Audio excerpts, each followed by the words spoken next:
Schecter are absolutely smashing it right now. Their catalogue is packed with beasts, and the fit and finish on even their import models is really high grade. Or at least I thought that was the case until now. This is my new Omen Elite-6 Floyd Rose, and I wasn't even going to talk about it, but there are some problems that I just can't ignore.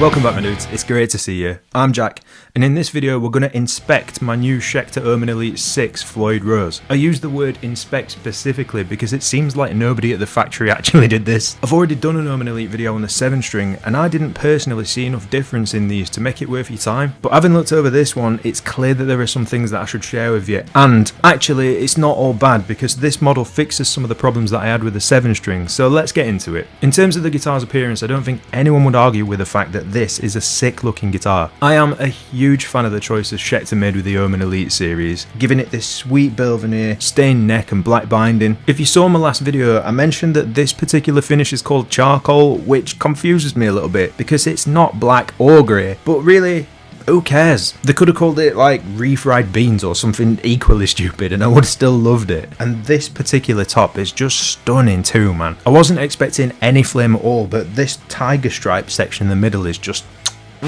But if it wasn't for this top, I'm not sure I would have even kept the guitar, but we're getting to that. In terms of appointments, there's all black Schecter hardware, their exclusive Floyd Rose special hot rod with stainless steel screws, and Schecter's own diamond heretic pickups with dope clear bobbins. There's also one volume, one tone, and a 5-way selector switch for loads of tonal options. And let's not forget about the clear speed knobs because they're sick looking as well. It's basically a metal-ass metal guitar, and there's really no doubt about that. So build quality. In terms of construction, this guitar is absolutely great. Just like its bigger, more stringed brother, it's absolutely solid as a rock and feels substantial. Definitely a guitar you could put through a rough time and it'd come out the other side with a smile on its face, but it seems like Schecter already tried to do that to this one in the factory. Really, I am stunned that this one even got out of the door if we're talking purely about quality control. When I unboxed it, the first thing I noticed was this really small chip in the finish on the lower horn. Then I noticed this like weird bit of something on the binding near the neck joint. All good, I can clean that up. And then I found a rusty screw in the jack plate. Little bit worrying, but okay, I can sort that out. I checked the electrics and they're all fine. But then I get to the binding and I see what looks like some sort of tooling marks or something like that. At that point I'm like, nah, maybe I'll send this guitar back. And I carried on looking and saw that these tooling marks are in loads of different places around the binding. By this point you're probably wondering why I've even still got the guitar. I know I would be. Well, there's two reasons really. We'll get the dumb one out of the way first and then we'll move on to the one that's probably more understandable. Something in me likes a rescue. I've always been like it, I guess. If something's got potential, then I just hate the idea of trashing it when it can be saved or if it's got something to offer. Realistically, if I sent this guitar back to the store, they probably wouldn't even try and sell it as B-stock. It would have probably just gone back to Schecter so the shop could get a refund or get a replacement. But once it gets back to Schecter, the body would end up in the bin at least, if not all of it. And that seems like a huge shame because this top is phenomenal, which leads me on to the second reason that I kept it. Even though it's battered and bruised, it plays so well, dude. Basically, I decided to play the guitar for a bit before I made a decision, and after a little while I realised that this guitar has got so much life in it and so much to give. At that point, I just couldn't send it back. I got too attached to it. So that's why it's still with me. But don't worry, I spoke to the guitar store and they sorted some bits out as an apology, which is pretty cool. But leave a comment letting me know whether you'd have sent it back if you'd have got your guitar like this, or whether it's just me being an idiot. And if you're enjoying the video so far, remember to hit the like button to let YouTube know. Anyway, since playability is the main reason that I ended up keeping this guitar, let me give you the rundown. Just by looking at it, you've probably got a bit of a feeling as to what it's going to play like, what with it basically just being a super strat and that. To sit with the guitar and play it, it's super comfortable, it fits with your body perfectly.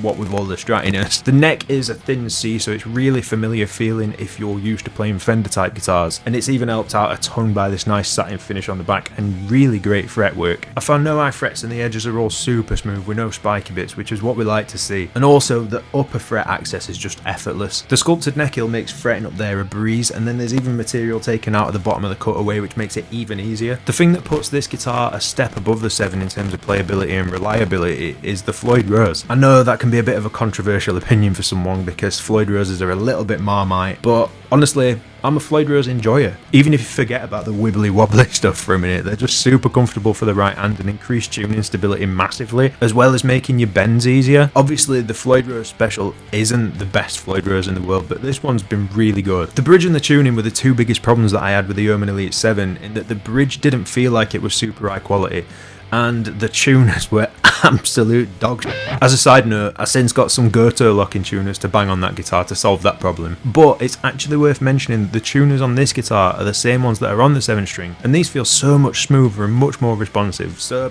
I don't know dude. I'm confident the nut on the 7-string is perfect, so whether it's like the difference in scale length or something like that, I couldn't tell you. Now, even though this guitar managed to leave Schecter's factory looking like the binding had been done with a knife and fork or something, the setup is great. Again, just like the 7-string, I've done absolutely nothing to the setup and it plays amazing. From my experience with these Schecter guitars, if there's one thing you can count on, it's that the setup is gonna be good, which actually is really impressive for an import line of guitars like these, because it's not generally the case. So you've already heard what the guitar sounds like in the mix, and thank you to everyone who filled in my recent poll, by the way. I really do appreciate it. I just want to make the videos that you guys want to see, and that helps me tons. We're gonna play around with this format for a while with riffs at the beginning and see how it goes. For now though, I'll just give you my opinion on the sound of this guitar, and then we'll go into a few isolated tone samples to give you a bit better idea. These Schecter Diamond Heretics are a really versatile set of pickups that do an impressive job of getting you that passive metal tone. For an own brand set of pickups to be this good is still surprising to me, honestly.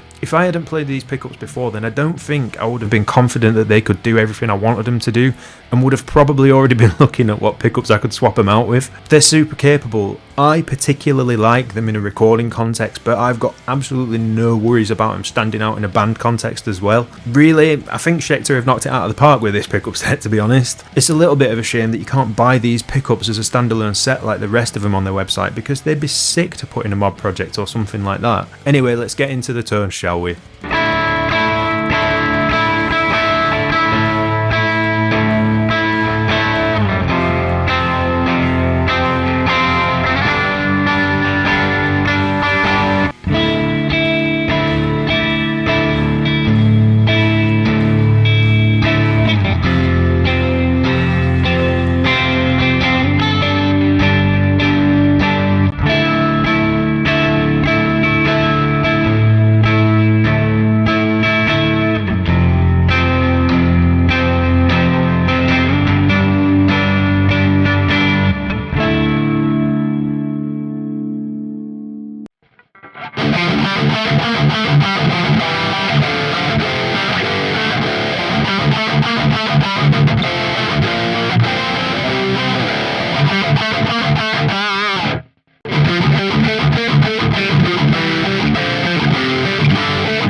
Overall, despite this guitar being beat up, it still managed to win me over with its awesome sound, playability and really solid construction. It really is an affordable and dependable machine that wants to be played, and I think it deserves it. Even after all this, I'm still of the opinion that Schecter make really sick guitars at this price point, and I wouldn't even be worried that yours would turn up in this state. I think I just got the one that slipped the net, and I really wouldn't turn down the opportunity to get my filthy hands on more Schecters any day of the week. Actually, have you seen the Aaron Marshall signature model?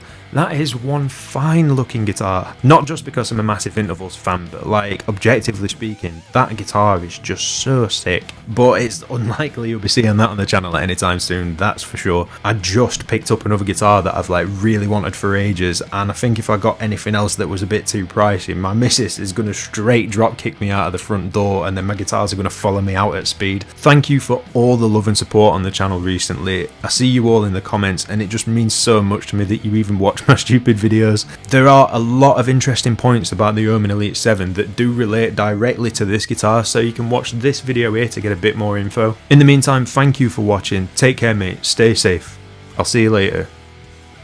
Their exclusive Floyd Rose Special Hot Rod with stainless steel, Their exclusive Floyd Rose Special Hot Rod with, fuck.